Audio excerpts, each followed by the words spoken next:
बिस्मिल्लाहिर्रहमानिर्रहीम। Sir ji chapter number 17। Chapter number 17 है ICT role in risk management. सबसे पहले तो हम आईसीटी को देख लेते हैं, ये क्या चीज़ है आईसीटी। इससे पहले हमने हमेशा आईटी पढ़ा है, तो आईसीटी क्या है? आईटी था इंफॉर्मेशन टेक्नोलॉजी, आईसीटी क्या है? Information and communication technology. अब इन दोनों में फर्क क्या है?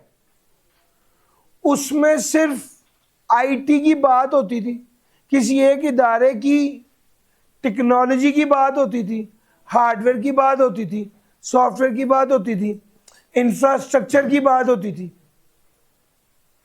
नेटवर्क की बात होती थी।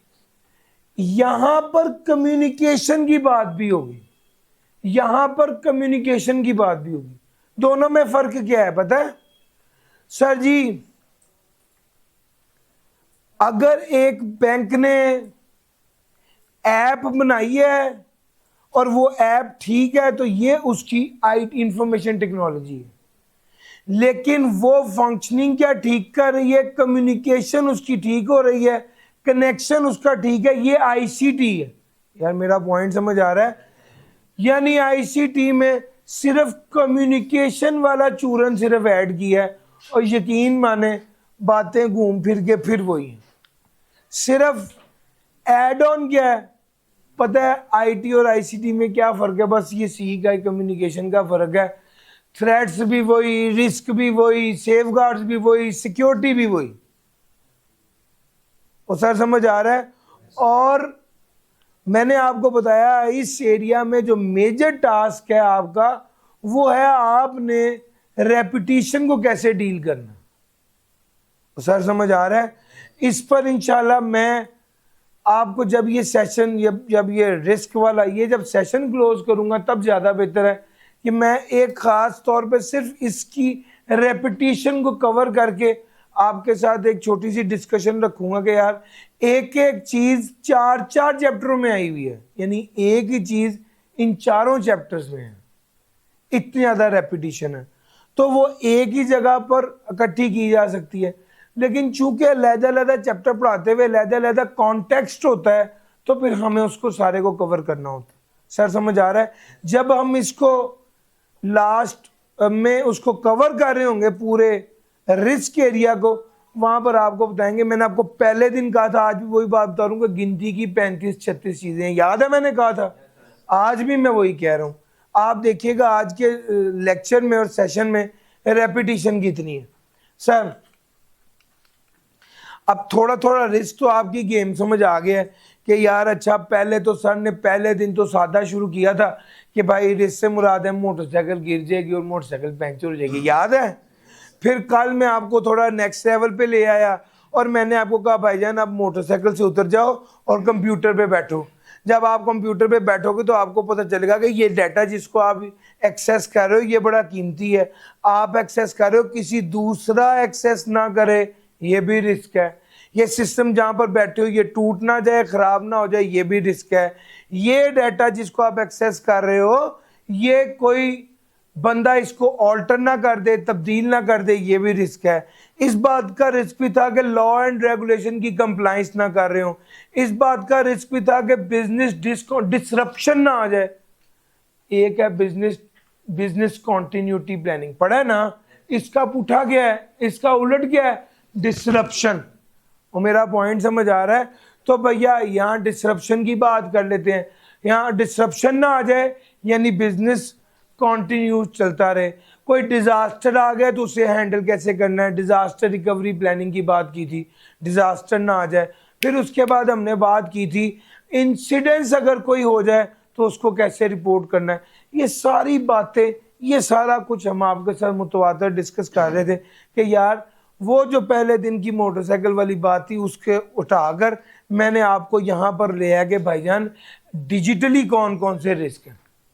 और सर मेरा पॉइंट समझ आ रहा है? और जब आपने डिजिटली रिस्क को देखना शुरू किया था तो आपने कहा था कि भाईजान ये गिनती के फैक्टर्स हैं, ये गिनती की चीज़ें हैं जो रिस्क है। हमने आपको बताया कि भाई हमने आपको बताया था कि भाई क्या कहते हैं सॉफ्टवेयर के कौन से रिस्क हैं, साइबर रिस्क बताया था, फिर ह्यूमन रिस्क बताया था, फिर एनवायरमेंटल रिस्क बताया। यार याद है ये सारी बातें भी हैं सर, वही रिस्क यहाँ पर भी हैं।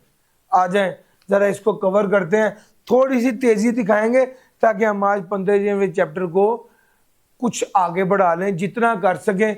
मेरा टारगेट यकीन माने पहले दिन के बाद से ये क्लियर हो गया था कि यार मैंने बच्चों को समझा के घर जाना है, मैंने अपना टॉपिक पूरा करना मेरा टारगेट नहीं है, ठीक है। तो मैं उसी टारगेट से अभी भी चल रहा हूँ sir ji. Risk management in modern organisations, फिर वही बात है जैसे जैसे आईटी, जैसे जैसे टेक्नोलॉजी तब्दील हो रही है वैसे वैसे ट्रेंड्स भी तब्दील हो रहे हैं और उसके मुताबिक रिस्क भी तब्दील हो रहे हैं, और फिर हमें सिक्योरिटी को भी उसके मुताबिक ही तब्दील करना है। साइबर सिक्योरिटी के रिस्क कौन से हैं? अच्छा जी, जब हमने शुरू किया था तो हमने कहा था कि रिस्क मैनेजमेंट की बात ही करें, यहाँ पर आईसीटी का क्या रोल है, और वहाँ पर हमने कहा था साइबर सिक्योरिटी रिस्क। उसने कहा था बिजनेस रिलाय करता है डिजिटल सिस्टम पर, और साइबर सिक्योरिटी जो है बड़ी इंपॉर्टेंट है क्योंकि कुछ साइबर रिस्क हैं। डाटा ब्रीच सुना हुआ है पहले, फिर वही बात है अनऑथराइज बंदा आपके डाटा को एक्सेस कर ले। रैंसमवेयर का लफ्ज भी सुना हुआ है, वो जो आपके डाटा को पकड़ के एनक्रिप्ट कर देता था, आप कहते थे मुझे डाटा दो, डीक्रिप्ट करके वो कहता था लाओ पैसे, याद है सर जी? फिशिंग और सोशल इंजीनियरिंग, ये भी बात हुई थी सर जी। इनसाइडर थ्रेट, वो जो अंदर का बंदा था, एम्प्लॉय था आपका, वही आपकी दी हुई है अथॉरिटी और एक्सेस को मिसयूज कर रहा था। सर ये चारों साइबर रिस्क है। आ जाए ऑपरेशनल रिस्क। जब ऑपरेशनल रिस्क की बात हुई थी तो हमने कहा था भाईजान ये क्लास ऑपरेशन है इस इदारे का, और बाकी सिस्टम में 19-20 तो जो होना हो जाए, लेकिन ये ऑपरेशनल रिस्क नहीं हो, यानी आपके ऑपरेशंस कंटिन्यू रहने चाहिए। ठीक हो गया। और हमने कहा था भाईजान सिस्टम फेलियर जो है ये एक रिस्क है। सर जी ये सिस्टम जिससे हमारे साथ ऑनलाइन बच्चे कनेक्टेड हैं, अगर ये सिस्टम फेल हो जाएगा, अगर ये सिस्टम फेल हो जाएगा तो this will lead to a problem. Sir ji हम हमारे ऑपरेशन डिसकंटिन्यू हो जाएंगे। अगर सप्लाई चेन डिसरप्शन आ गई, सप्लाई चेन डिसरप्शन आ गई, जब मैं सप्लाई चेन की बात करूं तो आपके ज़हन में पता क्या आना चाहिए? जहां से चीजें खरीद रहे हैं वहां से लेकर जहां तक चीजें बेच रहे हैं, पूरी चेन। यार मेरा पॉइंट समझ आ रहा है? ये मकसूद से आती है, रहीम की सवारी पे आती है, मजीद जो है इसको बनाता है, प्रोडक्शन करता है, रहमान जो है इसको सेल करता है, और इरशाद जो है उसके ज़रिए इकराम तक पहुंचाई जाती है। दरमियान में कितने लोग इन्वॉल्व हो गए, इन सारों में से कोई मेरा रिश्तेदार नहीं है। मैंने सिर्फ आपको ये बताया कि भैया आप देख लो कितने डिपार्टमेंट्स इन्वॉल्व हैं। सर इस पूरी चेन को मैनेज करना सप्लाई चेन मैनेजमेंट है। आपको जब आप कहते हो कि यार मैंने किताब मंगवाई थी या मैंने ऑर्डर किया था, वो कहाँ तक पहुँचे ऑर्डर, कहाँ क्या कहते हैं हमें अब तक रिसीव क्यों नहीं हुआ? आप जब ई कॉमर्स वाले को कहते हो तो वो आपको ट्रैकिंग आईडी देता है ट्रैकिंग आईडी, आप ट्रैक करते हो, वो कहता है भाईजान ये कराची से चला था, अभी तो सक्खर ही पहुंचा है, आ जाएगा 2 दिनों में आपके पास निकल गया हुआ है। अच्छा इसका मतलब ये है कि ये आप जो रास्ता जो है ये ट्रैवल यानी इसके दरमियान है, आप उसको आप समझ पाते हो कहाँ पर मसला है। इसी तरह ही एक सप्लाई चेन मैनेजर है, उसने देखना कि यार right from the point purchaser supplier से लेकर कस्टमर तक के दरमियान में कहीं कोई प्रॉब्लम नहीं होनी चाहिए, वो उसको देख रहा होता है। उसको ऑर्डर आया है, उसने फौरन देखना कि यार इस ऑर्डर को बनाने के लिए ये चीज़ चाहिए, और उसके लिए ये प्रोडक्शन मशीनरी चाहिए, और उसके लिए ये वाला रॉ मटेरियल चाहिए, और रॉ मटेरियल तो ईरान से आ रहा है, ईरान में जंग लगी हुई है, इसका मतलब है कि मैं तुर्की से रॉ मटेरियल इंपोर्ट करके काम चलाऊं। यार मेरा पॉइंट समझ आ रहा है? ये सारा कुछ अब आपको क्या लगता है वो बंदा मोटरसाइकिल स्टार्ट करके एक एक डिपार्टमेंट में जाएगा? क्योंकि आपके जेहन में तो ये है ना, फॉर एग्जाम्पल ये 7-5 लोग बैठे हुए हैं 5 डिपार्टमेंट्स के। नहीं सर, डिपार्टमेंट्स इतने इतने बड़े होते हैं विद इन एन ऑर्गेनाइजेशन, और ख़ास तौर पे जब का ये ऑनलाइन सिस्टम हुआ है तो फिर तो मार्केटिंग करने वाला बंदा दूसरे मुल्क बैठा हुआ है, दूसरे शहर बैठा हुआ है, या विद इन एन ऑर्गेनाइजेशन भी इतनी बड़ी ऑर्गेनाइजेशन होती है कि एक डिपार्टमेंट को दूसरे डिपार्टमेंट से फासला काफी ज्यादा होता है। तो आपको क्या लगता है कि ये सारे लोग जो हैं वो बंदा मोटरसाइकिल स्टार्ट करके एक एक डिपार्टमेंट वाले के पास जाएगा कि भाई माल आ रहा है इंशाल्लाह मैं भी बात कर रहा हूँ? सर ऐसा नहीं होता। ये असल में क्या हो रहा है सर, ये सारा ऑनलाइन चल रहा है, ये सारा ऑनलाइन चल रहा है। आप ऑनलाइन इसको मैनेज करें सर जी। यहां पर रिस्क ये आ जाता है कि सप्लाई चेन में किसी पॉइंट पर कोई खराबी हो जाए। रेलवे का निजाम खराब है, आप किसी दूसरे रूट के जरिए मंगवा लें सामान, तो सर मेरा पॉइंट समझ आ रहा है। सामान आ गया, आप इसकी स्टोर में आए, क्वालिटी चेक हो, क्वालिटी चेक होने के बाद प्रोडक्शन में जाए, प्रोडक्शन में उसकी प्रोडक्शन हो, उसके बाद माल कस्टमर को डिलीवर किया जाए उसकी रिक्वायरमेंट के मुताबिक। तो ये पूरा एक लाइन है, इसको सप्लाई चेन कहते हैं। क्या सप्लाई चेन की बात समझ आई है? मेरी कोशिश है एक बार ऐसी स्टोरी बना दूं आपके दिमाग में बैठ जाए कि अच्छा यार ये तो सब कुछ, ये जब भी आना है। मैं अब आपको अंदाजा हो रहा है कि मैंने पहले दिन इतनी लंबियां स्टोरियां क्यों सुनाई थी, क्योंकि मुझे पता था यार इन्होंने बार बार मुड़ मुड़ के आना है। अब मैं रैंसमवेयर आज इशारा किया है, नहीं तो मैं रोज पढ़ा रहा होता और रोज वो लाइनें पढ़ के आपको कुछ भी ना समझ आ रही होती। मेरा पॉइंट समझ आ रहा है? सर जी आगे चलते हैं। Process efficiencies. सर जी कोई भी मसला आ जाता है, प्रोसेस ठीक नहीं है, डिलेज एक्स्ट्रा कॉस्ट पड़ जाते हैं अगर प्रोसेस इनएफिशिएंट हो जाए। एक काम अगर एक बंदा कर सकता है उसको 3 लोग कर रहे हैं, प्रोसेस इनएफिशिएंसी है, आपकी कॉस्ट भी ज़्यादा लगेगी और आप काम भी सही से नहीं हो पाएगा, डिलेज भी आएंगे। सर ये एक बहुत बड़ा रिस्क क्या है? Compliance risk. ये तो हमने बड़ी बार बात की, फिर दोबारा कहता हूँ।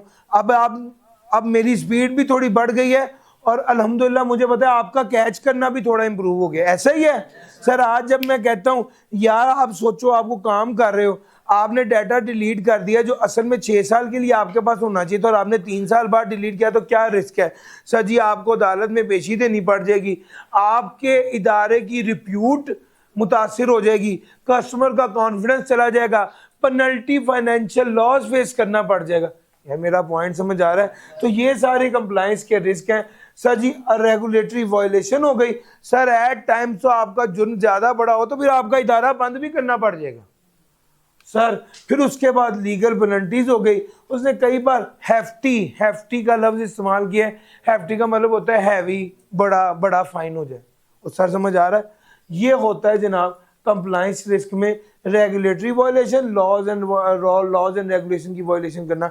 याद रखना एक कॉन्सेप्ट होता है, लॉ में पढ़ा था मैंने, ignorance of law is no excuse. सुना हुआ है कभी? सर आप कहते मुझे तो पता ही नहीं था, अल्लाह की कसम मुझे नहीं पता था, तो क्या आपकी बचत हो जाएगी? सर नहीं होगी।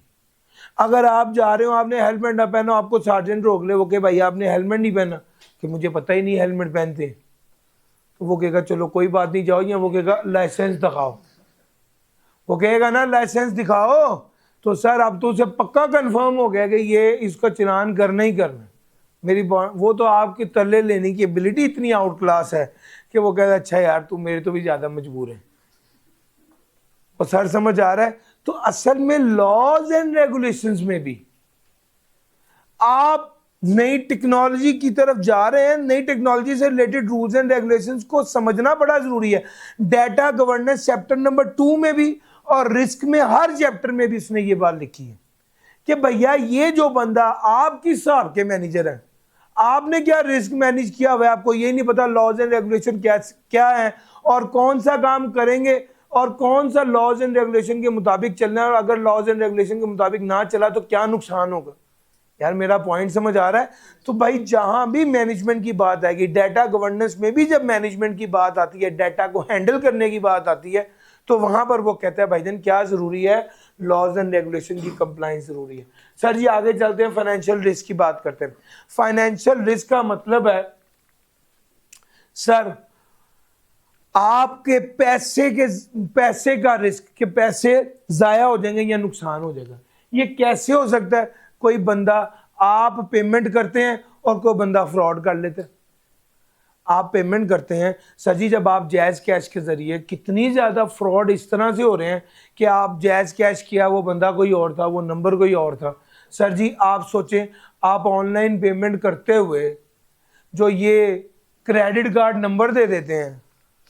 अभी ब्लू टिक की बात हो रही थी, मुझे व्हाट्सएप आया हुआ था, मैसेज आया हुआ था मेरे उस पर कि आप ब्लू टिक कराएं, पता नहीं कि 200 रुपये पर मंथ पे ब्लू टिक हो जाता है आपका मेटा का अकाउंट। तो उस पर मेरे एसोसिएट ने मुझे कहा सर जी एक बात है, आपके अकाउंट में बड़े ज़्यादा पैसे पड़े हैं, किसी अकाउंट में 1000-1500 रखवा के ना वो वाला अकाउंट फेसबुक से कनेक्ट करना। समझे कि नहीं समझे? क्यों सर? फाइनेंशियल रिस्क इन्वॉल्व है सर, फाइनेंशियल रिस्क इन्वॉल्व है। गर्चे ये लोग रिलायबल समझे जाते हैं, but there is still a risk. Sir ji risk like theft, payment fraud, inside trading. अच्छा दूसरे नंबर पे क्या है? Market volatility. अब जरा इसको समझना, ये बड़ी डिफरेंट एकदम आउट ऑफ द बॉक्स बात करने लगा हूं। सर जी फाइनेंशियल रिस्क की बात करते हैं, मार्केट का रिस्क। सर जी शेयर्स की कीमत एकदम ऊपर एकदम नीचे, एकदम ऊपर एकदम नीचे। आपको शेयर की कीमत ऊपर नीचे जो फ्लक्चुएशन हो रही है वो कैसे पता चल रही है? टेक्नोलॉजी के जरिए। यार इंफॉर्मेशन एंड कम्युनिकेशन टेक्नोलॉजी है ना, जिसके जरिए आप खुद स्टॉक एक्सचेंज में तो नहीं बैठे हुए जाकर, आप तो यहां पर अपने घर में बैठे उस ऐप से सारा देख रहे हैं। और अगर वो ऐप ही इफेक्टिवली नहीं चल रही और जब वो शेयर की कीमत कम हुई है, आपने खरीदने की कोशिश की, आपको पता चला है मैं तो लेट हूं, अब तो दोबारा बढ़ गई। यार मेरा पॉइंट समझ आ रहा है? आजकल सोना चांदी का भी यही चल रहा है, देख रहे हैं ना सर। 5 लाख हो गया जी सर, चांदी कहां तक पहुंची है? जी सर, रोज का 1000 रुपया बढ़ है। 19 तारीख को 12,000 थी। अच्छा अब ये फ्लक्चुएशन है, ये सर इस बात को छोड़ दो, ये सोचोगे तो आपका दिमाग उधर चला जाएगा। सर इधर आ जाओ वापस कि यार 6,000 तो मेरे पास भी थे, मैं 6,000 डालता, आज 13 हो जाना था। जिसके पास 6 करोड़ पड़े हों वो भी परेशान होगा या नहीं? लो सर आगे चलते हैं। वो गेम ये है कि भाई फ्लक्चुएशन हो रही है बड़ी तेजी से। अब जब फ्लक्चुएशन तेजी से हो रही है तो उसमें अगला फैक्टर ये है कि फ्लक्चुएशन तेजी से हो रही है तो आपकी जो टेक्नोलॉजी है वो भी इतनी फास्ट होनी चाहिए कि वो भी उस तेजी को आपके पास इंफॉर्मेशन लेके, आपकी कम्युनिकेशन और टेक्नोलॉजी इतनी फास्ट हो। अच्छा अगर वो फ्लक्चुएशन उसके मुताबिक आपकी टेक्नोलॉजी रिस्पॉन्ड नहीं कर रही तो ये रिस्क है या नहीं सर? इस बात का, इसको कहते हैं market volatility. Changes in stock prices, interest rates और कमोडिटी बड़ी तेजी से चेंज हो रहे हैं और इसको आपको ये रिस्क है कि आपकी कम्युनिकेशन और आपकी इंफॉर्मेशन टेक्नोलॉजी ऐसी होनी चाहिए जो इसको उतनी तेजी के साथ ही प्रेजेंट भी करे। सर इकोनॉमिक डाउनटर्न का मतलब है ओवरऑल रिसेशन और स्लो डाउन होने की वजह से डिमांड और प्रॉफिट्स जो हैं वो तेजी से रिड्यूस हो गए हैं। ICT help forecast economic trends and adjust strategies. Low sir अब आगे स्ट्रेटजी का रिस्क। सर ये एक बात समझिए, आप बात करें टेक्नोलॉजी की, टेक्नोलॉजी को आपने इस्तेमाल करना है ताकि आप अपने बिजनेस को बेहतर तरीके से चला सकें। अच्छा अगर आपकी technology information and communication technology updated नहीं होगी तो आपका फैसला गलत हो जाएगा, फैसला गलत होने की वजह से आपको नुकसान होगा। दूसरी बात वो कहता है कि अगर आप, सर जी फॉर एग्जांपल मैं एक काम करता हूं कि मैं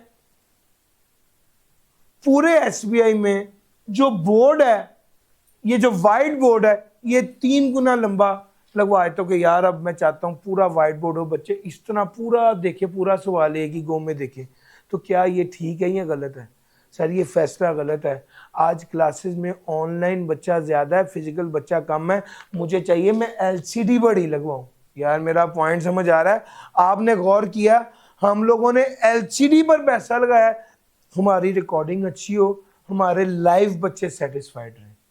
पॉइंट समझ आ रहा है? तो सर ये वाली चीज़ असल में क्या है, टेक्नोलॉजिकल ऑब्सोलेंस की बात है कि company that do not keep up with the new technology वो कंपेटिटर से पीछे रह जाते हैं। हमारा सिर्फ इस क्या कहते हैं एलसीडी की वजह से डिस्प्ले वीडियो क्वालिटी बहुत इंप्रूव हो गई है। यार मेरा पॉइंट समझ आ रहा है सर? ये बुनियादी तौर पे क्या है, ये हमारी स्ट्रेटजी टेक्नोलॉजी के साथ अपडेटेड रहने की वजह से मैंने ऐसी स्ट्रेटजी अडॉप्ट की जिससे हम फ़ायदा उठा पा रहे हैं। कंपेटिटिव सर जी, नई टेक्नोलॉजी और इनोवेशन की वजह से आपको कंपेटिटिव एडवांटेज मिल जाता है। जो लोग अभी भी बोर्ड पर चल रहे हैं उन लोगों के रिजल्ट में और इस वीडियो के रिजल्ट में ज़मीन आसमान का फ़र्क है सर जी। और पॉइंट समझ आ रहा है सर जी? ये हो गया स्ट्रेटेजिक रिस्क। रिस्क मैनेजमेंट में मैंने कौन सी बातें की? कौन कौन से रिस्क हैं? साइबर सिक्योरिटी का risk, operational risk, compliance risk, financial risk, strategic risk. और मुश्किल तो नहीं लग रहा सर जी? ये रिस्क मैनेजमेंट में बातें की। और मजे की बात है ज्यादातर बातें रिपीट थी, ज्यादातर बातें रिपीट थी। लो सर आगे आ जाएं। अब आईसीटी रिस्क, कौन कौन सा रिस्क है? अगला है रिस्क आइडेंटिफिकेशन। अच्छा, रिस्क आइडेंटिफिकेशन में क्या है? आपने रिस्क को आइडेंटिफाई करना है डेटा एनालिटिक्स एंड मॉनिटरिंग के जरिए, रियल टाइम मॉनिटरिंग है, और तीसरा प्रिडिक्टिव मॉडलिंग और automated risk scanners. Sir ji, risk को आइडेंटिफाई करना हमारा दूसरा पार्ट है। सबसे पहले हमने आईसीटी से रिलेटेड रिस्क की बात की। इसमें सबसे पहला पॉइंट था कि आप ये देखें किस तरह के रिस्क हैं। दूसरा पॉइंट है कि आप रिस्क को आइडेंटिफाई करें, पोटेंशियल कौन कौन हमारे सिस्टम में कौन सी कमजोरियां हैं जिसकी वजह से ये रिस्क आ सकते हैं। रिस्क, पहला रिस्क कौन सा है? किस तरह आइडेंटिफाई करेंगे? डेटा एनालिटिक्स एंड मॉनिटरिंग के जरिए। सर आप कॉन्टिन्यूसली आईसीटी डाटा गैदर कर रहा है, कहाँ से? ट्रांजैक्शंस का डाटा है, नेटवर्क का डाटा है, आईओटी डिवाइसेस से, सोशल मीडिया से डाटा है। अब एआई और मशीन लर्निंग क्या करता है सर जी? आपके पैटर्न्स को आइडेंटिफाई करता है, अनयूजुअल चीज हाईलाइट करता है। सर एआई का सबसे मेजर काम आपके पैटर्न को आइडेंटिफाई करना है और अनयूजुअल चीज़ों को ट्रैक करना है। सर जी, चाहे वो पैटर्न्स हो चाहे वो बिहेवियर हो। अच्छा, इसके जरिए भी क्या हो पाएगा? रिस्क आइडेंटिफाई होगा, रिस्क आइडेंटिफाई होगा। एक बंदा उसकी तनख्वाह 80,000 रुपये, हर महीने 78,000 उसकी सैलरी में अकाउंट में आता है और वो ट्रांजैक्शन कर रहा होता है अगले महीने। तो जी एकदम क्या हुआ? उसके अकाउंट में 70 करोड़ रुपए आ गए। Now this is a risk. आपका सिस्टम ऑटोमेटिकली हाईलाइट करता है इस चीज को कि यार दिस इज वेरी अनयूजुअल। एक बंदा जो 9 से 5 जॉब करता है हर रोज पिछले 3 साल में 9 से 5 टाइम इन टाइम आउट लग रहा है, एक दिन वो रात को 12 बजे आ जाता है, अलर्ट जनरेट होता है। भाई ये कुछ अनयूजुअल है। पॉइंट समझ आ रहा है सर? इस तरह की चीज़ों को आइडेंटिफाई किया जाता है डेटा एनालिटिक्स एंड मॉनिटरिंग के जरिए। दूसरा आ गया real time monitoring. Sir real time monitoring में ये वाला टूल है, मैंने आपसे 2 बार डिस्कस किया, SIEM, security information and event management. और आईडीएस क्या है? Intruder detection system. ये वो सिस्टम है जो लगा दिए जाते हैं जो फ्लैग कर देते हैं अनयूजुअल एक्टिविटी को और डाटा को एनालाइज करते हैं, रियल टाइम मॉनिटरिंग। सर आपको पता है कैमरास लगे होते हैं कॉन्टिन्यूस मॉनिटरिंग। जब रात के वक्त सारे चले जाते हैं तो वो कैमरा एक्टिव होता है। जब कोई बंदा दरवाजा खोलता है फौरन लाइटें ऑन हो जाती हैं। जब कोई बंदा दरवाजा खोलता है सिस्टम लगा देते हैं फौरन लाइट्स ऑन हो जाए। अच्छा, अब ये क्या है? जैसे ही कोई इंट्रूडर आया तो वो उसने लाइट्स ऑन कर दी फॉर एग्जांपल, या जैसे ही किसी बंदे ने बगैर थंब इंप्रेशन के दरवाजा खोला तो उसने लाइट्स ऑन कर दी। अलर्ट जनरेट हो गया, आपने कोई एंट्री की और वो एंट्री रेगुलर नहीं थी, अनयूजुअल थी, वो सिस्टम उसको फ्लैग कर देता है कि ये कुछ अनयूजुअल है। पॉइंट समझ आ रहा है सर? इंट्रूडर डिटेक्शन सिस्टम, और मैंने इंट्रूडर डिटेक्शन सिस्टम को पढ़ाने के लिए ये भी बताया था कि सर एक गाड़ी है, उसकी चाबी है, हर वक्त वही चाबी लगाते हैं, गाड़ी खुल जाती। अगर कोई अनयूजुअल चाबी से वो गाड़ी लगाने की कोशिश कर रहा है तो एकदम गाड़ी क्या करती है, अलर्ट सिस्टम होता है गाड़ी के अंदर जिससे वो अलार्म बोलता है कि भाई ये कुछ अनयूजुअल हो रहा है। मेरा पॉइंट समझ आ रहा है? ये बुनियादी तौर पे वो सिस्टम क्या होता है, इंट्रूडर डिटेक्शन सिस्टम होता है। सर इसी तरह ही, बिल्कुल इसी तरह ही, कोई बंदा जिसको आपने लॉगिन आईडी नहीं दिया हुआ और वो हिट एंड ट्रायल बेसिस पे मुख्तलिफ लॉगिन लगाकर पासवर्ड लगा के देख रहा है कि मुझे कहीं से एक्सेस मिल जाए, तो ये क्या है, इंट्रूडर डिटेक्शन सिस्टम है, उस बंदे को एक्सेस नहीं मिलती। अगर आप एटीएम कार्ड लेके जाते हैं एटीएम मशीन पर, आप एक बार पासवर्ड डालते हैं, दूसरी बार पासवर्ड डालते हैं, तीसरी बार पासवर्ड डालते हैं, वो आपका कार्ड ही अंदर रख लेता है, कार्ड ही बाहर नहीं निकालता और आइडेंटिफाई करता है कि देयर वाज सम इंट्रूडर। यार मेरा पॉइंट समझ आ रहा है? मैंने आपको मुख्तलिफ जगहों पर मुख्तलिफ एग्जाम्पल्स दी हैं इंट्रूडर को बताने की, और मैंने ये वाली बात भी बताई थी कि पाकिस्तान में मेरा अकाउंट ऑपरेट होता है, मैं अगर इराक जाके अपना लॉगिन आईडी पासवर्ड डालता हूँ तो वो क्या करता है, वो अलर्ट दे देता है कि भाई ये तो कोई और बंदा लग रहा है, ये वो बंदा ही नहीं है, तो लोकेशन ही हट के है, अनयूजुअल लोकेशन है ना सर। ये टू फैक्टर और मल्टी फैक्टर ऑथेंटिकेशन की वहां पर था।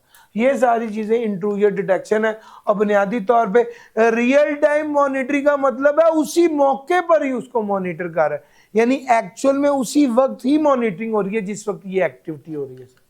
फिर तीसरे नंबर पे आ गया predictive modelling. Sir predictive modelling का मतलब है बेस्ड ऑन द डाटा आप प्रिडिक्ट करेंगे फ्यूचर में कौन कौन से रिस्क अराइज हो सकते हैं और उनको आइडेंटिफाई करना, दिस इज प्रिडिक्टिव मॉडलिंग। और इसके बाद आ गया automated risk scanner. Sir ji ये ऑटोमेटेड रिस्क स्कैनर जो है ना वो वीकनेसेस को डिटेक्ट करते हैं आईटी सिस्टम में और इंफ्रास्ट्रक्चर में before they are exploited. Sir ji vulnerability scanner और penetration testing software continuously check for. Sir ji vulnerability scanner sir ji एक टूल है जिसका काम ही यह है कि पूरे सिस्टम में चेक करना कहाँ कहाँ पर सिस्टम में कमजोरी है। सर पेनिट्रेशन टेस्टिंग सॉफ्टवेयर ये एक ऐसा सॉफ्टवेयर होता है जो सिस्टम में पेनिट्रेट करने की कोशिश करता है और हिसाब लगाता है कहाँ कहाँ पर सिस्टम में वीकनेस है। सर ये चेक करते हैं। सर जी अगला आ गया अनपैच सॉफ्टवेयर में कहाँ कहाँ कमी है, सिक्योरिटी गैप्स कहाँ कहाँ हैं और कहाँ पर मिसकॉन्फ़िगरेशंस है, इसको क्या करते हैं, इसको आइडेंटिफाई करना ऑटोमेटेड रिस्क स्कैनर में ये चार चीजें। स्कैनर सिमुलेट अटैक, सिमुलेट का क्या मतलब बताया था, कॉपी करना, नकल करना। सर जी नकल करता है वो to uncover flaws and provide guidance to fix them. Sir ji ये बिल्कुल ऐसे ही है कि स्कैनर क्या करता है, नकल कर देता है, वो एक आर्टिफिशियल अटैकर बन के सिस्टम पर अटैक करता है और देखता है कि जनाब आप उसको ठीक कर रहे हैं, यहाँ आपका सिस्टम का सिक्योरिटी सिस्टम कैसा है, आपके सिस्टम में साइबर सिक्योरिटी किस तरह से काम कर रही है। बुनियादी तौर पे उसको टेस्ट करने के लिए आप खुद ही अपने सिस्टम में अटैक करवाते हैं। यस, तो उसको कहते हैं सिमुलेट अटैक। अच्छा जी रिस्क मैनेजमेंट में कितनी बातें थी, चार। पहले डाटा को एनालाइज करें और मॉनिटर करें टूल को, और मॉनिटरिंग टूल। दूसरे नंबर पे क्या है सर जी, आपका रियल टाइम मॉनिटरिंग है जिसमें आईडीएस और सीम है। तीसरे नंबर पे प्रिडिक्टिव मॉडलिंग है जिसमें फ्यूचर रिस्क को फोरकास्ट किया जाता है। और चौथे नंबर पे ऑटोमेटेड रिस्क स्कैनर है जिसमें आप वल्नरेबिलिटी को स्कैन करते हैं और पेनिट्रेशन टेस्टिंग सॉफ्टवेयर हैं। वल्नरेबिलिटी स्कैनर वल्नरेबिलिटी को स्कैन करता है, पेनिट्रेटिंग टेस्टिंग सॉफ्टवेयर एक आर्टिफिशियल अटैक कर रहा होता है, आर्टिफिशियली पेनिट्रेट करने की कोशिश बन रहा होता है, चोर बन के वो सॉफ्टवेयर के अंदर आने की कोशिश करता है कि क्या वो अंदर आ सकता है या नहीं आ सकता। सर इसके लिए हमें सिक्योरिटी गैप देखते हैं, मिसकॉन्फ़िगरेशन जो है वो अनपैच सॉफ्टवेयर ये सारी बातें आपके साथ हो गई सर जी। अब दूसरा स्टेप भी हो गया। पहला स्टेप क्या था, कौन कौन से रिस्क हैं। दूसरा स्टेप क्या था, रिस्क को पहचानना है, आइडेंटिफाई करना है। तीसरा स्टेप क्या है, रिस्क को रिपोर्ट करना। सर जी ये दोनों बातें तो आपने पहले पढ़ी हुई थी, लेकिन रिपोर्टिंग वाली बात पहले नहीं है। सर जी घूम फिर के dashboard and visualisation tool. Sir ji आपके सॉफ्टवेयर, आपका सिस्टम और आपका जो सॉफ्टवेयर है उसमें डैशबोर्ड और विजुअलाइजेशन टूल्स बेसिकली बताते हैं। ये इंटरैक्टिव डैशबोर्ड और विजुअलाइजेशन टूल्स होते हैं जो प्रेजेंट करते हैं risk data in an easy to understand format. Sir ji जिस तरह आपका डैशबोर्ड है उसमें गाड़ी में आप बैठे हुए हैं, गाड़ी में सामने डैशबोर्ड है, कहीं पर पानी कम है, कहीं पर तेल कम है, कहीं पर ओवर स्पीडिंग है, तो वो सामने अलर्ट दे देता है डैशबोर्ड पे, यस और नो। बिल्कुल इसी तरह ही सॉफ्टवेयर का डैशबोर्ड होता है। सॉफ्टवेयर के डैशबोर्ड से मुराद है कि जब आप लॉगिन आईडी और पासवर्ड डालते हैं तो जो स्क्रीन आपके सामने आती है वो उसका डैशबोर्ड होता है। सर जी वहां पर आइडेंटिफाई, वहां पर बता दिया जाता है कि कौन से रिस्क हैं, और विजुअलाइजेशन टूल्स के जरिए बताया जाता है।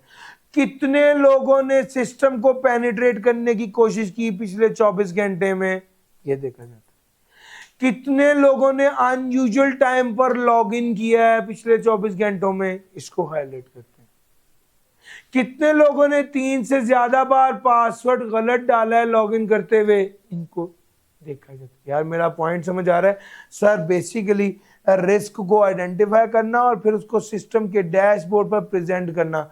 सर जी ये विजुअलाइजेशन टूल का मतलब है इस तरह से डायग्राम बनाकर भी प्रेजेंट किया जा सकता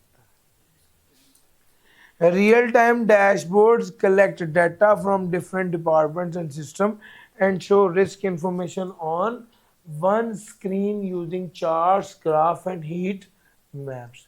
रियल टाइम डैशबोर्ड जो है वो कलेक्ट करता है data from different departments and system और शो करता है risk information on one screen using charts, graphs and heat maps. For example a cyber security dashboard displays the number of phishing attempts, system vulnerabilities and resolve। Sir कितने fishing attempts कितनी हुई हैं, cyber security का dashboard क्या करेगा, ये चीजें बताएगा। Automated reporting system. सर जी ऑटोमेटेड रिपोर्टिंग सिस्टम का मतलब है कि सर सिस्टम के अंदर बिल्ट इन फंक्शन डाल दिया है कि जब भी कोई रिस्क रिलेटेड मैटर हो तो फौरी रेगुलेटर और मैनेजर को ईमेल की जाए या उन्हें सेंड किया जाए या उन्हें एक अलर्ट दे दिया जाए। इसको कहते हैं ऑटोमेटेड रिपोर्टिंग सिस्टम। इससे जैसे ही कोई जो है वो मैलिशियस सॉफ्टवेयर का अटैक हुआ है या कोई इंट्रूडर आया है तो ऑटोमेटिकली सारा इंफॉर्मेशन किसके पास चल जाएगी, रेलेवेंट मैनेजर और रेगुलेटर के पास चल जाएगी, जो इंश्योर करेंगे कि इसको फौरी तौर पे इसको रेक्टिफाई किया जाए। जब आप सिस्टम को ऑटोमेट कर देंगे ना तो फिर आपको बताने की जरूरत नहीं पड़ेगी कि भैया ये वाली बात उस तक पहुंचनी चाहिए, वो ऑटोमेटिकली पहुंच जाएगी, जिससे टाइम भी बच जाता है, मैनुअल वर्क भी रिड्यूस हो जाता है। अच्छा जी तीसरे नंबर पे एक बात है, centralised risk report. Repositories, repository कहते हैं वो जगह जहां पर सारी चीजों को इकट्ठा किया जाता है। एक वो वाली, यार हमारे घर में ना एक बड़ी बाल्टी होती है जिसमें सारे बर्तन रखे होते हैं, फिर उसके बाद बर्तनों को इकट्ठे करके लहदा रखते हैं, लेकिन जो बड़ी बाल्टी जहां पर सारे बर्तन धोकर रख रहे होते हैं ना, वो रिपोजिटरी होती है। अच्छा अब मेरी बात सुनना, वो कहता है रिपोजिटरी सेंट्रल बना दो, रिस्क से रिलेटेड सारी बातें एक जगह पर आए। अच्छा सेल्स से रिलेटेड रिस्क भी हो सकता है, परचेज डिपार्टमेंट से रिलेटेड रिस्क भी हो सकता है, सर जी प्रोक्योरमेंट का रिस्क है, एचआर का रिस्क है, मार्केटिंग का रिस्क है, ये सारे डिपार्टमेंट से रिलेटेड रिस्क हो सकते हैं ना भैया। वो कहता है जो जो रिस्क हर डिपार्टमेंट से रिलेटेड है सारे एक जगह पर रिपोर्ट हो, कि यहाँ पर एक प्लेस है जहाँ पर बताया जाए कि ये सेंट्रलाइज्ड रिस्क रिपोजिटरी सारी तरह की इंफॉर्मेशन एक प्लेस पर रिस्क से रिलेटेड जमा करता है। Sir ji this ensures consistency, transparency and easy for all teams. Sir ji उसके बाद आ गया regulatory compliance tool. Sir ji अगर आपने रिपोर्टिंग जो करनी है उसमें अगला पॉइंट ये है कि लॉज एंड रेगुलेशंस की जो रिक्वायरमेंट्स है उनको आपने फॉलो करना है। सर जी यहाँ पर ना एक वो कहता है ICT help organisation follow rules and regulations by automatically collecting and reporting compliance data. Sir ji आप सिस्टम के अंदर फॉर एग्जांपल मैं आपको एक बात करता हूँ, आप लोग बैंक में जाते हैं, 50,000 से ऊपर की ट्रांजैक्शन हो तो वो कहता है कि शनाख्ती कार्ड लेके आओ, कैश निकलवाना। ऐसा होता है या नहीं होता? सर जी ये लॉज एंड रेगुलेशंस हैं। अगर आपने सिस्टम में एंट्री, अगर बैंक वाले बंदे ने सिस्टम में एंट्री कर ली और शनाख्ती कार्ड को अटैच नहीं किया तो एक अलर्ट जनरेट हो जाएगा, भाई क्या कर रहे हैं, ये तो ट्रांजैक्शन एग्जीक्यूट हो ही नहीं सकती। पॉइंट समझ आ रहा है? सर ये बुनियादी तौर पर लॉज एंड रेगुलेशन की कंप्लायंस है और उससे क्या होता है, आप मैनुअल वर्क और एरर जो है वो रिड्यूस हो जाता है। Compliance system track regulatory changes, prepare required reports automatically and maintain audit trail to prove compliance. Bank use compliance software to automatically generate and submit regulatory report to authorities. Sir ji risk management में उसने क्या बातें कही? Dashboard and visualisation. दूसरी क्या बात कही? Automated reporting system, जिसमें आप कहते हैं रिस्क रिपोर्ट करेंगे विदाउट मैनुअल इंटरवेंशन या विदाउट मैनुअल, कोई बंदा नहीं है, ऑटो पे रिपोर्ट होगा। सर स्टेक होल्डर को, एग्जीक्यूटिव को, ऑडिट कमेटी को, रेगुलेटर्स को। तीसरे नंबर पे आ गया कैटेगराइज्ड रिस्क रिपोजिटरीज और यहाँ पर हर तरह के रिस्क जो हैं वो यहाँ पर रिपोर्ट होंगे। और चौथे नंबर पे रिपोर्ट क्या है? लॉज एंड रेगुलेशन की जो कंप्लायंस है, फॉर एग्जांपल जो बैंक की कंप्लायंस है वो भी मैनेजमेंट का सॉफ्टवेयर ही ऐसा होता है कि लॉज एंड रेगुलेशन की कंप्लायंस की जाए। Sir ji this is risk management. मैंने सबसे पहले बताया रिस्क किस किस तरह के हैं, फिर दूसरे नंबर पे बताया रिस्क को पहचानना किस तरह है, आइडेंटिफाई कैसे करना है, फिर तीसरी बार क्या बताया, रिस्क को रिपोर्ट कैसे करना है। अच्छा जी चौथे नंबर पे आ गया रिस्क मैनेजमेंट एंड मिटिगेशन। ऐसे सारी बातें मोर और लेस वही हैं जो हम ऑलरेडी पढ़ चुके हैं। रिस्क मैनेजमेंट एंड मिटिगेशन की बात करें तो सबसे पहले आ गया risk mitigation tool. What is mitigation? Mitigation का मतलब होता है रिड्यूस करना या कम करना। सर जी इसमें वो कहता है आईसीटी का क्या रोल? वो कहता है ICT provides a range of tool for mitigating risk such as, आपने रिस्क को मिटिगेट करना है, आप क्या क्या काम करें? वो कहता है आप इंक्रिप्शन कर लें, वो कहता है आप फायरवॉल यूज़ करें, वो कहता है आप इंट्रूजन प्रिवेंशन सिस्टम यूज़ करें। इंट्रूजन डिटेक्शन सिस्टम तो सुना था, ये इंट्रूजन प्रिवेंशन सिस्टम क्या है? सर अजनबी नू अंदर ही ना आन दो, अजनबी जब अंदर आ जाए तो अलर्ट जनरेट करना एक तरफ है, एक है कि अजनबी अंदर ही ना आए। यार मेरा पॉइंट समझ आ रहा है? ये होता है इंट्रूजन प्रिवेंशन सिस्टम। सर जी इंट्रूजन प्रिवेंशन सिस्टम ये सारे टूल्स हैं जो कि आईसीटी प्रोवाइड करता है ताकि रिस्क को रिड्यूस किया जाए। फायरवॉल आपको पहले ही पता है, इंट्रूजन डिटेक्शन प्रिवेंशन सिस्टम भी पता है और एनक्रिप्शन भी पता है। जरा आगे चलते हैं, incident response system. Sir ji ये अगला पॉइंट है। यार जरूरी नहीं है, एक होता है डिजास्टर और एक होता है इंसिडेंट, एक होता है डिसरप्शन। इन तीनों में क्या फर्क है? डिसरप्शन का मतलब है कि काम रुक गया है, डिजास्टर का मतलब है कि कोई बड़ा ही मसला पै गया, बड़ा मसला हुआ है, इंसिडेंट का मतलब है कि कोई छोटा मसला हुआ है। असल में जरूरी नहीं है कि इंसिडेंट्स की वजह से तबाही आ जाए। इंसिडेंट का मतलब है कोई भी वाकया पेश आया। सर जी जब कोई वाकया पेश आया ना तो वहां पर जो मेन काम बनता है ना वो बनता है उससे चौकस होना, उससे अलर्ट होना। जब कोई वाकया पेश आ गया तो उससे आपने क्या हो जाना है, उससे आपने अलर्ट हो जाना है और मेक श्योर करना है कि आप अपने सिस्टम को अपडेट कर दें और एक्टिव कर दें कि भाई इस तरह का कोई वाकया दोबारा हो तो सिस्टम अलर्ट हो जाए और सिस्टम उसको हैंडल कर सके, मैनेज कर सके।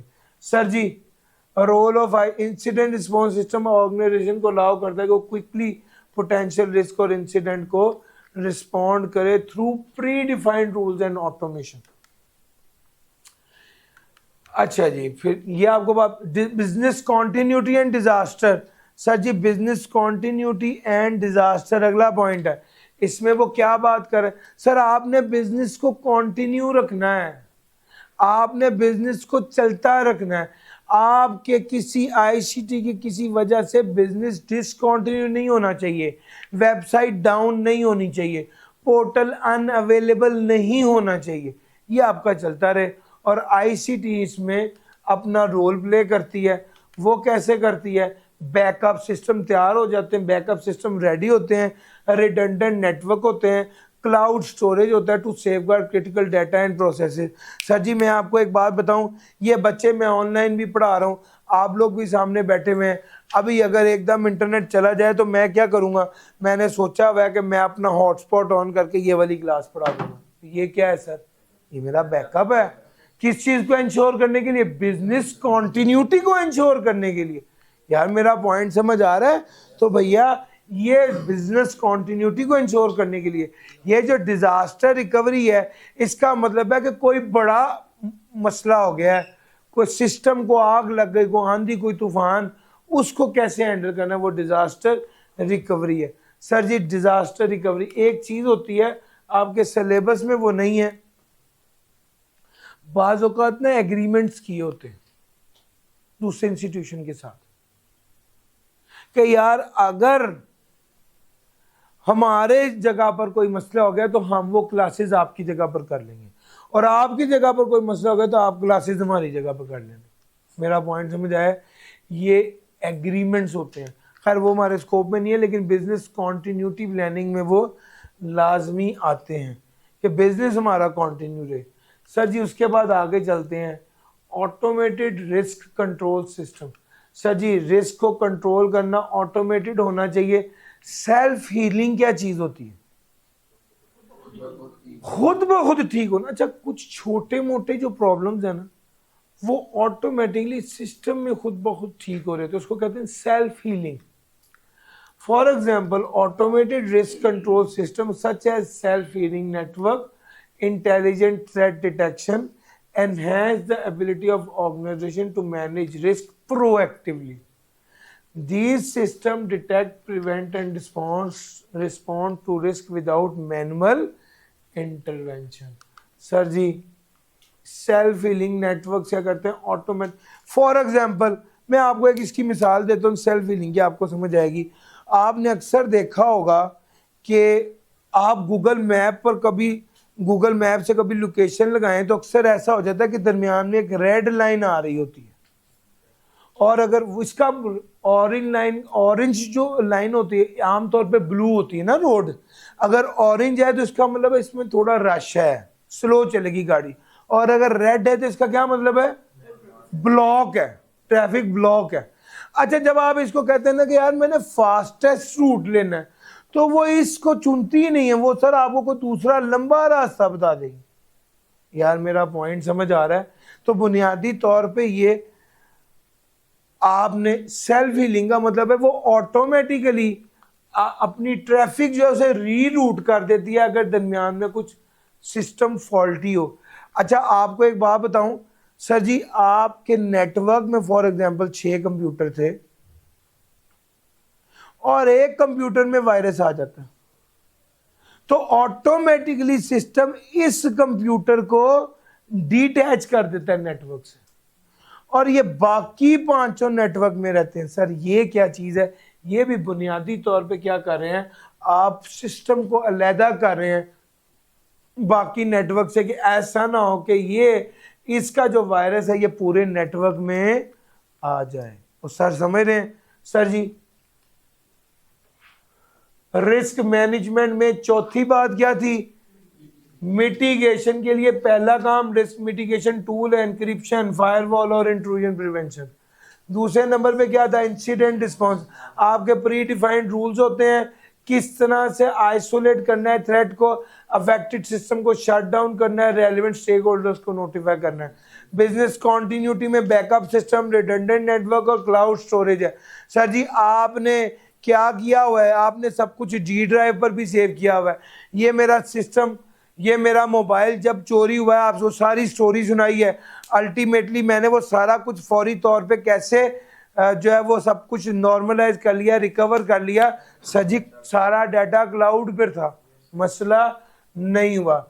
चौथे नंबर पे आ गया ऑटोमेटेड रिस्क कंट्रोल सिस्टम, जिसका मतलब है सेल्फ हीलिंग सिस्टम है, और इंटेलिजेंट थ्रेट डिटेक्शन है।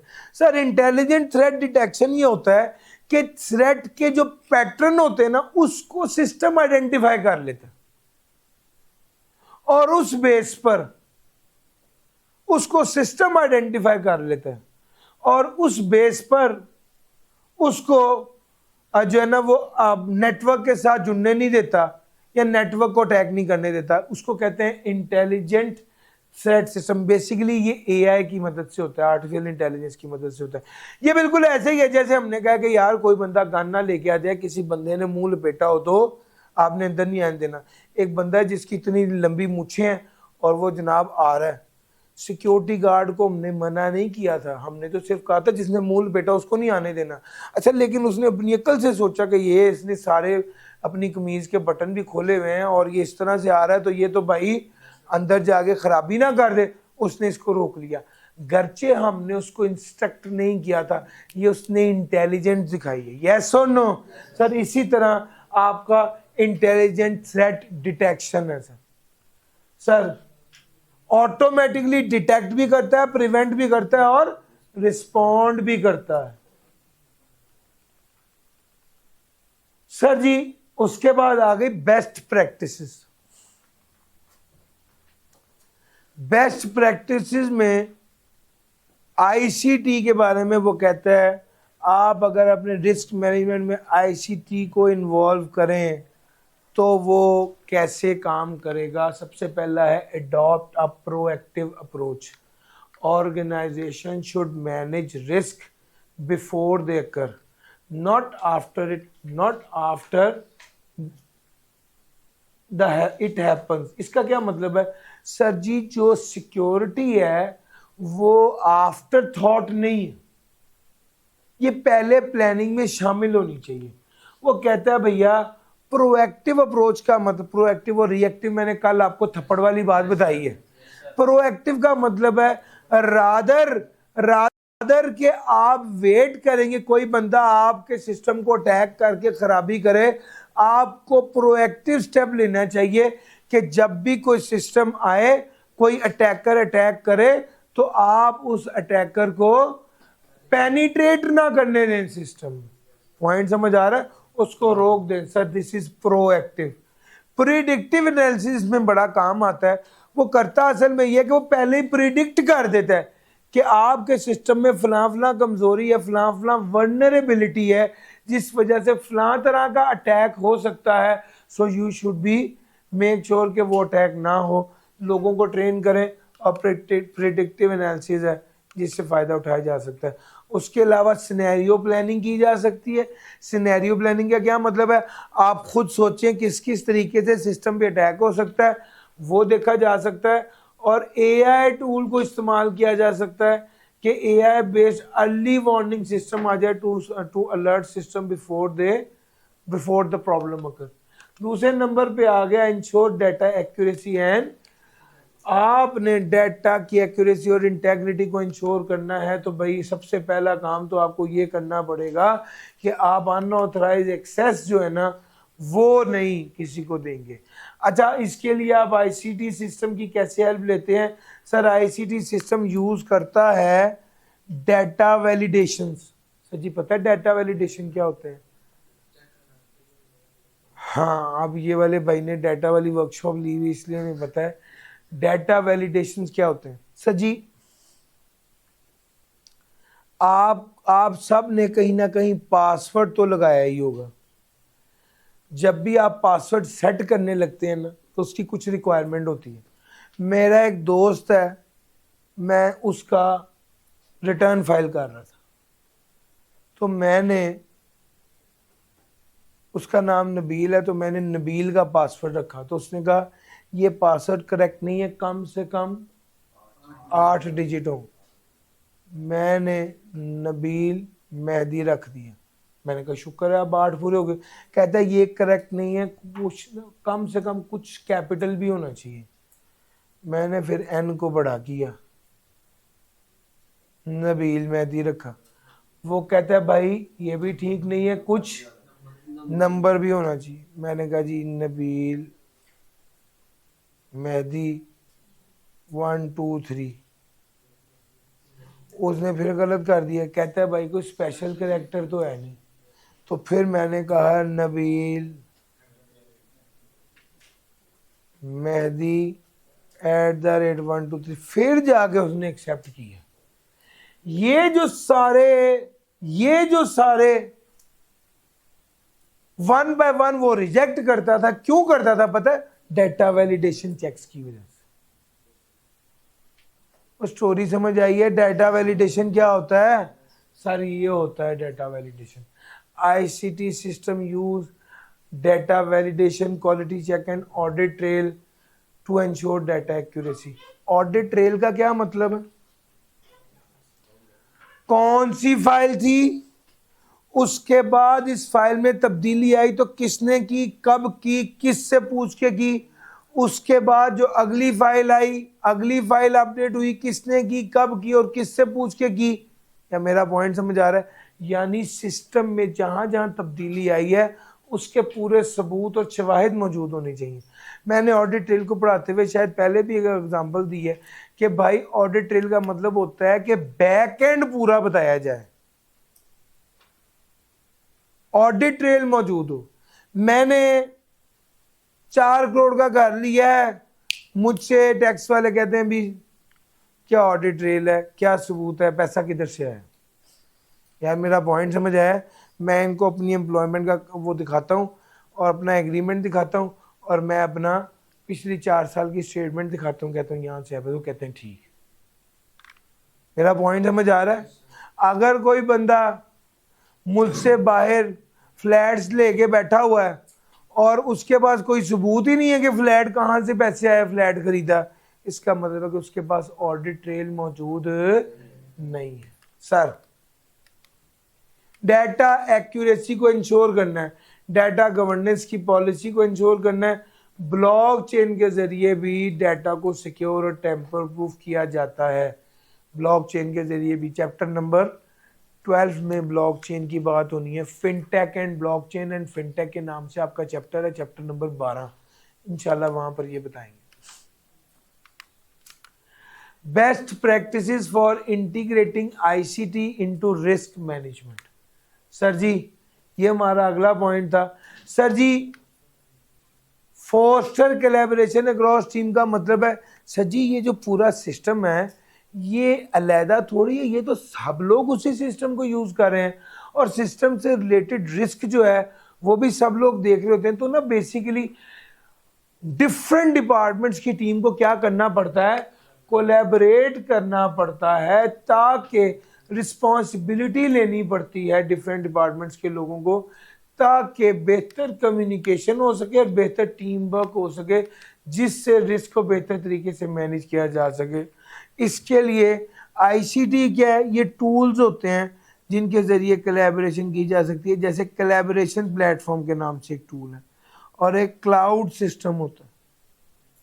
ये इनके ज़रिए आप क्या करते हैं? इस टेक्नोलॉजी को यूज़ करते हैं ताकि आप रिस्क को मैनेज कर सकें। सर जी उसके अलावा माइक्रोसॉफ्ट टीम। सर बुनियादी तौर पे तो हम ये चाहते हैं कि कोलैबोरेशन हो, लोग मिलकर बैठें और प्रॉब्लम्स को डिस्कस करें, कहाँ कहाँ पर रिस्क है और उसको कैसे सॉल्व करना है, सॉर्ट करना है। फिर उसके बाद है system with real time updates and version control so that all team access the latest software. अच्छा एक अगली बड़ी अहम बात यह है कि सर बाज़ औक़ात ऐसा होता है कि हमारे पास सॉफ्टवेयर अपडेट कर दिया होता है, लेकिन हमारी टीम, कोई दूसरी टीम जो है वो पुराना ही सॉफ्टवेयर यूज करती है कम्युनिकेशन ना होने की वजह से। पॉइंट समझ आ रहा है? यानी वो अपडेट इंस्टॉल ही नहीं करते। यार हो जाता है ना मोबाइल पे भी, वो पूछता है भाई अपडेट इंस्टॉल करनी है, इस पे व्हाट्सएप पर आया होता है अपडेट इंस्टॉल करनी है। यार ऐसा होता है ना। अच्छा, एक बंदा जिसको जो कम्युनिकेशन में ही नहीं है, कोलैबोरेशन में ही नहीं है, टीम वर्क नहीं हो रहा, वहां पर फिर क्या होता है, बाज़ औक़ात आप आउटडेटेड सॉफ्टवेयर यूज करते हैं, तो वो कहता है आप कोलैबोरेशन को इंश्योर करें जिससे अपडेटेड सॉफ्टवेयर को यूज किया जाए। Regularly update and test team system. Sir ji, आपने टीम सिस्टम को रेगुलरली अपडेट करना है, regularly update and test. Sir ji, आपका जो सिस्टम है उसको कॉन्टिन्यूसली आपने अपडेट करना है, सिस्टम को कॉन्टिन्यूसली अपडेट करना है। सर जी, सिस्टम में बग्स आ जाते हैं, सिस्टम वो जो रिस्क नए आ जाते हैं, आपका सिस्टम कॉन्टिन्यूसली बेहतर परफॉर्म नहीं कर पाता। सर जी, आपको इसको क्या करना पड़ता है, आपको सिस्टम को अपडेट रेगुलरली करना पड़ता है और आपको सिस्टम को टेस्ट करना होता है। रूटीन में टेस्ट करें यार, कोई ये बिल्कुल ऐसे ही जैसे आप अपनी गाड़ी का तेल पानी रूटीन में चेक करते रहते हैं, इसी तरह ही आपको सिस्टम को कॉन्टिन्यूसली टेस्ट करना है कि सिस्टम में कोई वर्नरेबिलिटी तो नहीं आ रही, क्या सिस्टम सिक्योर, क्या सिस्टम आउटडेटेड तो नहीं है, क्या सिस्टम में सिक्योरिटी गैप्स तो नहीं आ रहे, क्या रिस्क तो नहीं बढ़ रहा। सर आईसीटी के जरिए क्या किया जा सकता है, सर पैच मैनेजमेंट की जा सकती है। पैच मैनेजमेंट का मतलब है जहां पर कमी है वो वाला पैच इंस्टॉल करके सिस्टम को अपग्रेड कर दें। दूसरे नंबर पे आप ऑटोमेटेड टूल इस्तेमाल करें। ऑटोमेटेड टूल भी सिस्टम को कॉन्टिन्यूसली क्या करता है, अपडेटेड रखता है और प्रोटेक्टेड रखता है। ले सर, ये वाली सारी बात हो गई बेस्ट प्रैक्टिसेस के वाले। Train employ on ICT tools, train employ on ICT tools. Sir ji, अपने लोगों, सर जी टेक्नोलॉजी जितनी भी चौकस हो, गाड़ी BMW भी हो, अगर आपको चलानी नहीं आती तो आप दरख्त में ठोक देंगे। ऐसा ही है ना। इसका मतलब है कि सिर्फ सिस्टम का अच्छा होना इज नॉट द सोल्यूशन, आपका अपना बंदे को यूज भी उसका ऑप्टिमम करना आना चाहिए।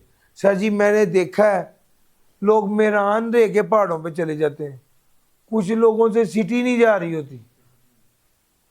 गाड़ी का मसला तो नहीं है, मसला किसका है, ड्राइवर का मसला है।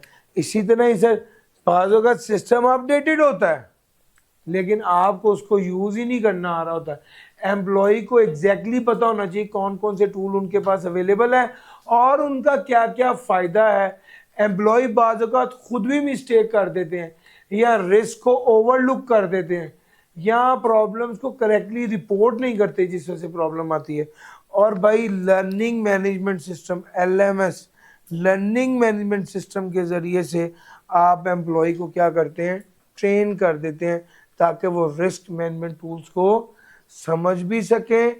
और आप क्या करते हैं, सर टेलर का क्या मतलब होता है, टेलर बेसिकली तो दर्जी को कहते हैं, बेसिकली टेलर कस्टमाइज कर देता है, आपकी रिक्वायरमेंट के मुताबिक चीज़ों को तब्दील कर देता है। वो सर समझ आ रहा है, वो कहता है भाई ट्रेनिंग को टेलर किया जा सकता है based on the job roles, जिस बंदे की जो जॉब है उसके मुताबिक उसको वो वाली ट्रेनिंग दी जा सकती है। और एम्प्लॉइज को सर जी वो कहता है इंटरैक्टिव सेशन होंगे, simulation and test to help employ identify. Sir ji नकली रिस्क उसके सामने प्रेजेंट किया जाता है ताकि वो हम असेस कर सकें कि बंदे को समझ आ गई है और क्या ये वैसे रिस्पॉन्ड कर रहा है जैसे हम इसको सिखा रहे हैं। लो सर, एडिशनल स्ट्रेटजी में क्या है, वो रेगुलर ट्रेनिंग दी जाए, प्रैक्टिस ड्रिल्स कराई जाए, जैसे फेक फिशिंग ईमेल्स की जाए, ऑफर सर्टिफिकेट और reward to motivate continuous learning. Sir ji leverage automation for efficiency. Sir आपकी IT की किताब में ये वाला लफ्ज़ कम से कम 200 बार आया है। लीवरेज, लीवरेज का क्या मतलब होता है? बुनियादी तौर पे लेवरेज कह लें, लीवरेज कह लें, इसका फायदा होता है, इसका असल में मतलब होता है फायदा उठाना।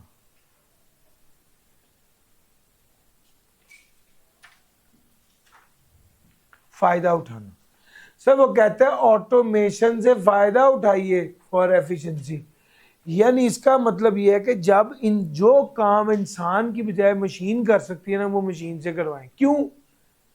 मशीन गलती नहीं करती, मशीन का मूड भी खराब नहीं होता, मशीन थकती भी नहीं है, और मशीन जो है वो ज्यादा तनख्वाह भी नहीं मांगती, थोड़ा सा काम आ जाए तो। सर समझ आ रहा है? सर ये सारे मशीन के फायदे हैं। 99 जो ऑटोमेशन जो रेपिटेटिव काम है 99.9% एक्यूरेसी के साथ मशीन करती है। फिर दूसरा, गलती, एरर नहीं हो रहा। फिर स्पीड, मशीन की स्पीड इंसान से तेज है। फिर तीसरे नंबर पे 24/7 वर्किंग कैपेसिटी। फिर चौथे नंबर पे आपने मशीन को काम दिया तो मशीन ने एक सा काम करना है। सुबह 10 से 6 बजे वाले का काम करने का तरीका हो रहा है, 6 से रात 2 बजे वाले का काम करने का तरीका हो रहा है, मुख्तलिफ तरीका होता है। मशीन में ये वाला मसला भी नहीं आता। तो सर ये सर वो कहता है भाई आप ऑटोमेटेड सिस्टम जो जहाँ पर ले आ सकते हो वहाँ पर ऑटोमेटेड सिस्टम ले आओ, जो रिस्क को क्या करेंगे, रियल टाइम में मॉनिटर करेंगे और अलर्ट सेंड कर देंगे, रिपोर्ट्स जनरेट कर देंगे ऑटोमेटिकली। और बाज़ औक़ात तो ये प्रिवेंटिव एक्शन भी ले लेते हैं, यानी सस्पिशियस एक्टिविटी को ब्लॉक कर देते हैं। जैसे कि डाटा जो सिस्टम फेलियर हो गया है, starting data backup during system failure. अगर सिस्टम फेलियर हो गया तो डाटा का बैकअप शुरू कर देंगे या दूसरे सिस्टम पर स्विच कर देंगे ताकि बिजनेस कॉन्टिन्यूटी को इंश्योर करें। सर उसके बाद आ गया continuously improve risk management process. Sir ji अब जरा ये हमारे इस चैप्टर की आखिरी बात है। जी सर, आपको अपने सिस्टम को कॉन्टिन्यूसली इंप्रूव करना है। Risk management keep changes because technological changes quickly. आपको अपने आप को टेक्नोलॉजी तब्दील होगी तेजी से, उसी की बेस पे रिस्क भी तब्दील होगा और आपको भी अपने सिस्टम को अकॉर्डिंगली तब्दील करना है, हैंडल करना है। Organisation must regularly review the risk strategy. इनको अपनी रिस्क स्ट्रेटजी को रेगुलरली रिव्यू करना होता है और अपने आप को अपग्रेड करना होता है। पॉलिसीज अपग्रेड कीजिए, प्रैक्टिसेस इंडस्ट्री की अपग्रेड कर दें परफॉर्मेंस को इम्प्रूव करने के लिए, और मॉनिटर कर आईसीटी टूल्स यूज़ करें ताकि मॉनिटर किया जाए कि रिस्क को कितना बेहतर तरीके से कंट्रोल किया जा रहा है over the period. Sir ji अगर मैं रिस्क बेस्ट प्रैक्टिसेस की बात करूं तो इसने 7 बातें कही हैं। पहला प्रोएक्टिव अप्रोच, दूसरा ट्रेन एम्प्लॉय ऑन आईसीटी, नहीं ये दूसरा नहीं था, वैसे ये 5वां था। डाटा एक्यूरेसी एंड इंटीग्रेशन दूसरा था। फिर उसके बाद regular update and test system. Sir उसके बाद sir ji IRA। Sir ji IRA क्या था बोला? Post incident response automation. Incident response analysis है, इंसिडेंट रिस्पॉन्स सिस्टम है। सर जी ये इसमें नहीं है सर जी।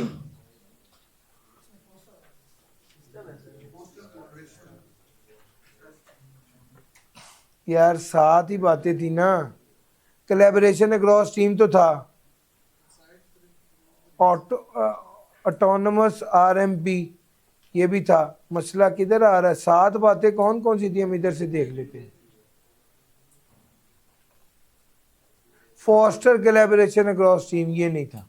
लेकिन सर पहला था प्रोएक्टिव अप्रोच, यार इसको करेक्ट करके फिर शेयर करना।